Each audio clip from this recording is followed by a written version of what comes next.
और एक ऐसा प्रधानमंत्री जिनको पूरी दुनिया सम्मानित करती हो,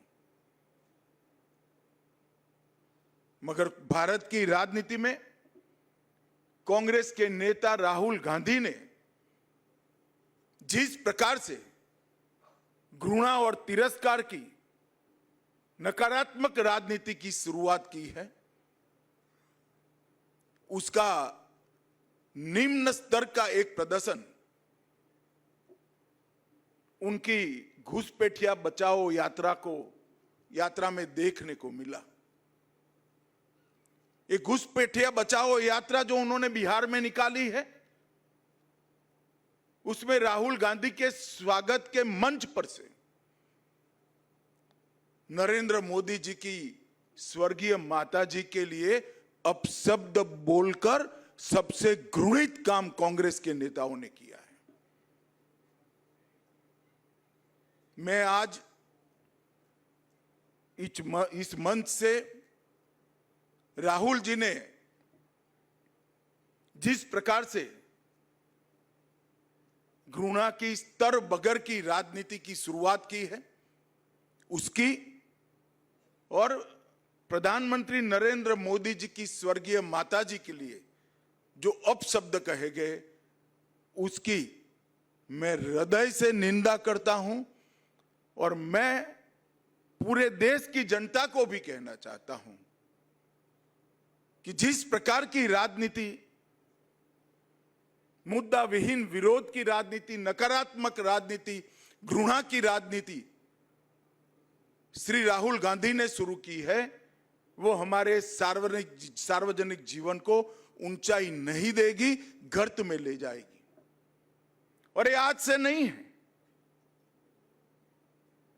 मोदी जी जब से मुख्यमंत्री बने तब से सोनिया जी, राहुल जी, मणिशंकर अय्यर, दिग्विजय सिंह, जयराम रमेश, रेणुका चौधरी, हर कांग्रेस नेता ने मोदी जी के लिए अपशब्द कहे। कोई मौत का सौदागर कहता है, कोई जहरीला सांप कहता है, कोई नीच आदमी कहता है, कोई रावण बताता है, कोई भस्मासुर बताता है, कोई वायरस कहता है। कांग्रेस के नेता क्या समझते हैं? इस प्रकार की भाषा का प्रयोग कर आपको जनादेश प्राप्त होगा क्या? मैं आज कांग्रेस के नेताओं को कहना चाहता हूं, जितनी ज्यादा गालियां मोदी जी को आप दोगे, कमल का फूल इतना ही बड़ा होकर खिलकर आसमान तक पहुंचेगा। और हर चुनाव में आपने प्रयास कर देखा है, फिर भी कुछ सीखना नहीं चाहते। हर चुनाव में गाली दिया, मुंह की खाई, और फिर विजय को झुठलाने के लिए एक घुसपैठिया बचाओ यात्रा लेकर ये निकले हैं। एक घुसपैठिया बचाओ और कुछ नहीं है। ये यात्रा घुसपैठिए को बचाने के लिए यात्रा है, अपनी वोट बैंक को प्रोटेक्ट करने के लिए यात्रा। मैं देश भर की जनता को पूछना चाहता हूं, कोई भी लोकतांत्रिक राष्ट्र, लोकतंत्र का आत्मा चुनाव होता है। अगर घुसपैठिए मतदाता सूची में घुसकर चुनाव को प्रदूषित करे तो कोई राज्य, कोई राष्ट्र कैसे सुरक्षित रह सकता है? और कांग्रेस पार्टी ने जो शुरू किया है, देश भर की जनता अचंभित और दुखी होकर इनके कुत्सित प्रयास को देख रही है।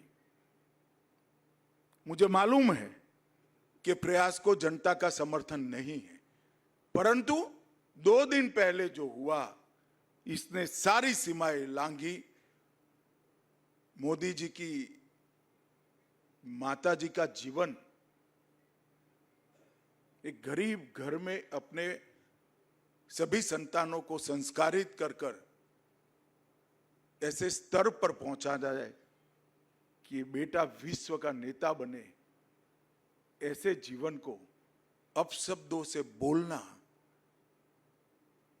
ये भारत की जनता कभी सहन नहीं कर सकती और इससे ज्यादा राजनीति में सार्वजनिक जीवन का कोई पतन नहीं हो सकता। मैं फिर से एक बार कांग्रेस के कुत्सित प्रयासों की घोर निंदा करता हूं और मैं आग्रह भी करना चाहूंगा राहुल गांधी जी के कि जरा भी शर्म बची है तो मोदी जी की, उनकी स्वर्गीय माता जी की और देश की जनता की जरूर माफी मांगे आप।